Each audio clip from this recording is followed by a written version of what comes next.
លឺល្បីថាបងហេងកំភៀងក្បាលទាំងអស់អសតចិនសាលីងជាមួយនឹងលើបរិយាអតីតភរិយារបស់គាត់ឥឡូវនេះចេញពីគុកហើយសម្រាប់កូនភ្លោះមិនគ្រប់ខែនៅឯមន្ទីរពេទ្យឃើញហើយកំពុងតែច្រៀងរ៉ាអូខេក្នុងផ្ទះកំពុងតែដាក់ចំណីត្រីនៅក្នុងផ្ទះរបស់នាងក៏មិនដឹងដែរថាអ្នកទាំងពីរការបកស្រាយរបស់លោកហេងកំភៀងក្បាលទាំងអស់ហ្នឹងថាប្រពន្ធរបស់គាត់បានបែកគ្នាដោយសន្តិវិធីអាអ្នកទើសគេចង់ដឹងរឿងគេខ្វល់តែគ្រឿងគ្រួសាររបស់ខ្លួនឯងទៅមិនមិនចង់ដឹងរឿងរបស់គេទេគាត់ថាអញ្ចឹងឯងខ្វល់តែមើលឆ្នាំងបាយនឹងក្រុមគ្រួសារខ្លួនឯងឲ្យតែល្អទៅកុំចេះដឹងរឿងគេពេកបងហេងកំភៀងក្បាលទាំងអស់អសតចិនសាលីងដែលគឺជាអតីតស្វាមីរបស់លើបរិយានឹងឯងឥឡូវចេញមកបដកម្មចំពោះការ live របស់លោកលក់ទឹកក្អប់នៅក្នុងបណ្ដាញសង្គមហ្នឹងមានអ្នកខ្លះចូលខមមិនថាឲ្យគាត់នឹងឈឺឆ្អាលចង់ដឹងរឿងគាត់ថាមិនឈឺឆ្អាលរឿងគាត់ទេបានហើយប៉ុណ្ណឹងទៅខ្វល់រឿងគ្រួសារតែអ្នកឯងមើលគ្រួសារឯងឲ្យតែល្អទៅកុំខ្វល់រឿងគេពេកប្រយ័ត្នត្រូវហើយនៅក្នុងនេះបងហេងកំភៀងក៏បាននិយាយហើយចាស់ខ្លះភ្ល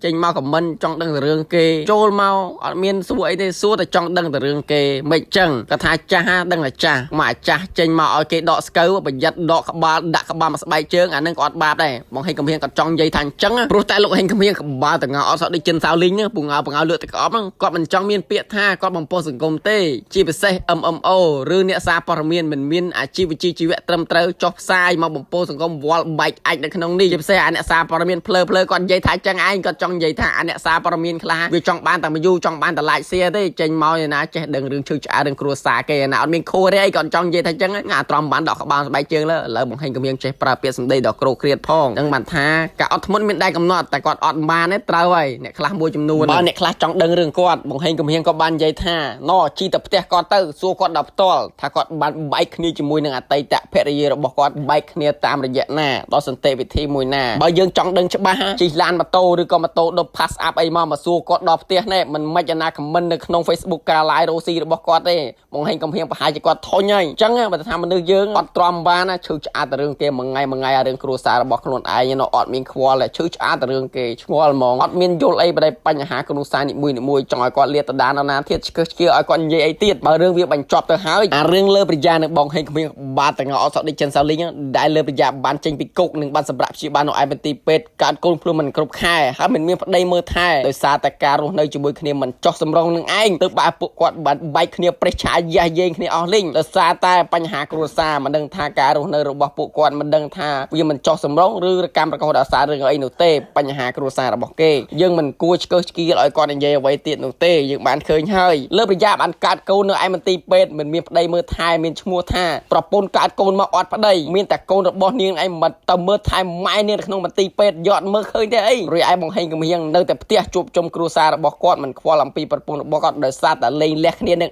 ឯងប៉ុណ្្នឹងឯងនៅតែអត់យល់ទៀតតែឈឺឆ្អាលរឿងគេឲ្យគេនិយាយដល់ពេលណាទៀតដល់ពេលគេជេរថាគេនឹងឆ្លើយដល់ពេលគេនិយាយច្រើនថាគេនឹងសាំដល់ពេលគេនិយាយយូរពេកថាគេនឹងទៅប៉ែបើយើងទៅប៉ែជាគេចង់ដឹងតែរឿងរបស់គេអត់ដឹងថានៅក្នុងដួងចិត្តរបស់គេនឹងគេឈឺចាប់ប៉ុណ្ណាទេអីនោះចង់បែកទីខ្ទីប្រេះទ្រូងចេញមកក្រាបហើយលោកហេងកំហៀងក្បាលទាំងអស់ថាដូចចិនសាវលីងហ្នឹងយើងបានមើលឃើញហើយនៅលើបណ្ដាញសង្គមនៅពេលដែលលើប្រយាបានចប់គុកលោកហេងកំហៀងដែលគឺជាអតីតស្វាមីរបស់លើប្រយានិយាយពីត្រាម៉ានៅក្នុងបណ្ដាញសង្គមផ្សេងណាអូនវិលវិញឆាប់វិលវិញមកជួបជុំក្រុមគ្រួសារប្តីនឹងកូននៅពេលដែលប្រពន្ធចេញមកវិញបែរទៅជាលេងលះគ្នាយើងបានដឹងមកហើយនេះគឺជាកាតព្វកិច្ចសម្រាប់ប្តីដែលបានមើលថែកូននឹងឯងនៅពេលដែលប្រពន្ធមិននៅហើយនៅក្នុងការលើប្រយាបែបមានសិទ្ធិសេរីភាព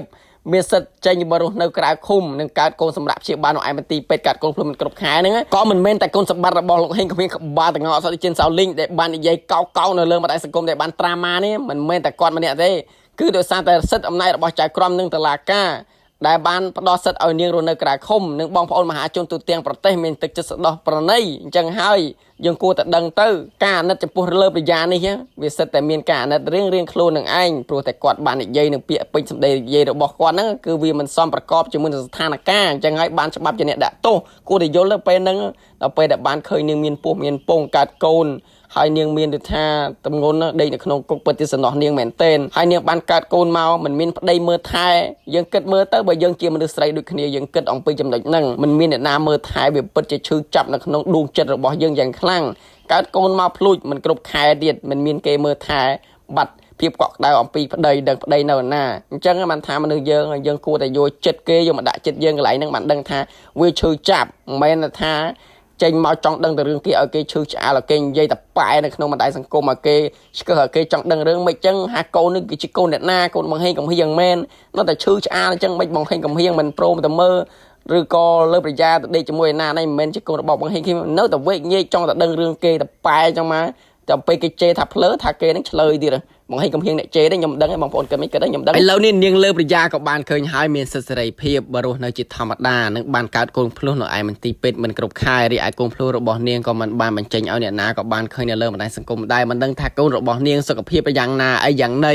មិនបានឃើញមុខនោះទេអានឹងជារឿងរបស់សិទ្ធិរបស់នាងដែលមិនបង្ហាញដូច្នេះហើយយើងមិនគួរជឿឆ្អាលរឿងចំពោះគេទៀតទេយើងគួរតែលើកទឹកចិត្តទៅកាន់នាងឲ្យនាងមានសុខភាពល្អនិងឲ្យនាងដើរទៅមុខដើម្បីកូនរបស់នាងយើងមើលទៅឥឡូវម៉ាយកូន4មើលអាកូនកំមេល្មកណាណីមួយទៀតហើយឥឡូវកូនភ្លោះកើតមកមានឪមើលថែមានឪហាវទៀតយើងគួរតែគិតចិត្តដល់ចំណុចហ្នឹងយើងមិនគួរវេកញែកចំពោះគ្រួសារគេទេចំណែកឯបងហេងកំហៀងបាទតងអសក់ដូចចិនសាលីងឲ្យម៉ែរបស់គាត់កោសក់លៀបមិនលៀបបាត់លើរហូតហ្នឹងយើងមើលទៅឥឡូវនេះក៏មុខរបស់គាត់ក៏ចាស់ណាស់ដែរវាប្រែប្រួលទៅតាមកលៈទេសៈឥឡូវនេះមុខដូចព្រះយូឡៃឲ្យមើលទៅមុខឡើងកំពេញកំប៉ោងឡើងកញ្ចាស់មិនដូចទីកាពីមុននោះទេមុខឡើងសង្ហាឡើងស្អាតដូចតួការ៉េអញ្ចឹងឥឡូវមិនបាច់និយាយទេដោយសារតែគាត់បានលេបថ្នាំនិងហើមដោយសារថ្នាំព្រោះតែគាត់មានជំងឺរលាកសន្លាក់និងទឹកដក់នៅក្នុងចង្កូតរបស់គាត់នឹងឯងយើងមើលទៅសម្ពាធផ្លូវចិត្តរបស់គាត់វាមានឥឡូវនេះសុខភាពរបស់គាត់ក៏មិនទាន់នឹងជាធូរស្បើយផងដែរគាត់ខិតខំតស៊ូដើម្បីប្រកបអាជីវកម្មរបស់គាត់នឹងលក់ដូរនៅលើបណ្ដាញសង្គមដើម្បីបន្តជីវិតទៅមុខយើងមិនចេះមើលនៅឈឺឆ្អាលក៏មិនប៉ះពាល់ទៅដល់អារម្មណ៍គាត់នៅពេលដែលគាត់កំពុងតែរស់ស៊ីលក់ដូរនៅក្នុងបណ្ដាញសង្គមអញ្ចឹងអ្នកខ្លះអត់មានខួរគិតនោះទេប៉ះពាល់ទៅដល់អារម្មណ៍គេហើយខ្លួនឯងចង់ដឹងតែរឿងគេអត់យល់បណ្ដោយដល់ពេលគេជេរថាគេនឹងឆ្លើយបង្ហាញកំភៀងថាហើយបើសិនជាមនុស្សចាស់ភ្លើចេញមកឲ្យក្មេងដកស្កូវដកដាក់ក្បាលមកស្បែកជើងក៏វាមិនបាបដែរអានឹងបង្ហាញកំភៀងចង់និយាយថាអញ្ចឹង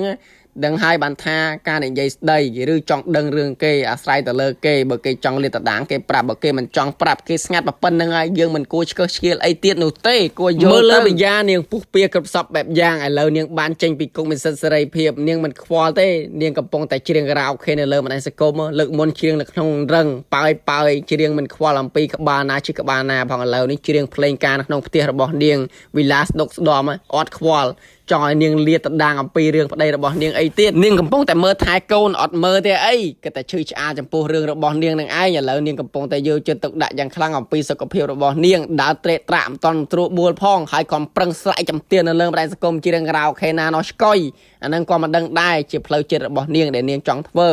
គេបានដឹងមកហើយលើប្រយ៉ាចូលចិត្តបង្ហាញមុខនៅលើបណ្ដាញសង្គមយ៉ាងខ្លាំងនៅពេលដែលនាងស៊ីបាយនៅក្នុងបន្ទប់ជាមួយនឹងអតីតស្វាមីរបស់នាងបង្ហាញកំហៀងក៏បាន live និយាយនៅក្នុងវីដេអូនៅក្នុងសង្គមផងដែរនិយាយទៅសំបីតែជួសអាចក៏ចង់ live ដែរបើសិនជានាង live បានលើប្រយ៉ាក៏បានឃើញហើយធ្វើអីក៏ដោយក៏បានទម្លាយនៅលើបណ្ដាញសង្គមដែរសង្ឃឹមថានាងនឹងអាចចូលប្រឡូកនៅក្នុងវិស័យអនឡាញចាស់របស់អ្នកនាងបន្តទៅមុខទៀតដើម្បី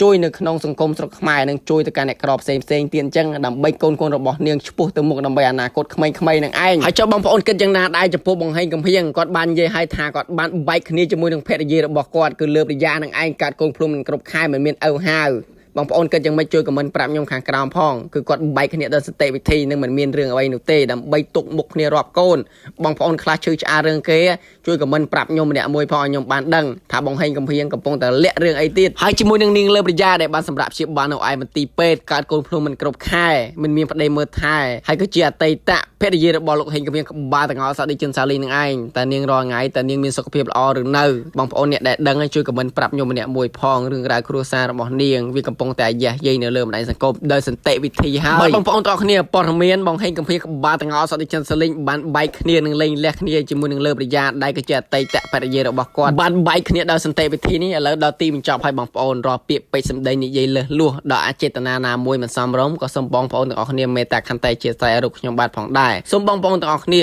ជួយចុច Subscribe Follow Like Share និង Comment ដោយពាក្យទទួលខុសត្រូវដើម្បីទទួលបាននូវវីដេអូថ្មីៗបន្តទៀតនៅលើបណ្ដាញសង្គមពីខ្ញុំបាទ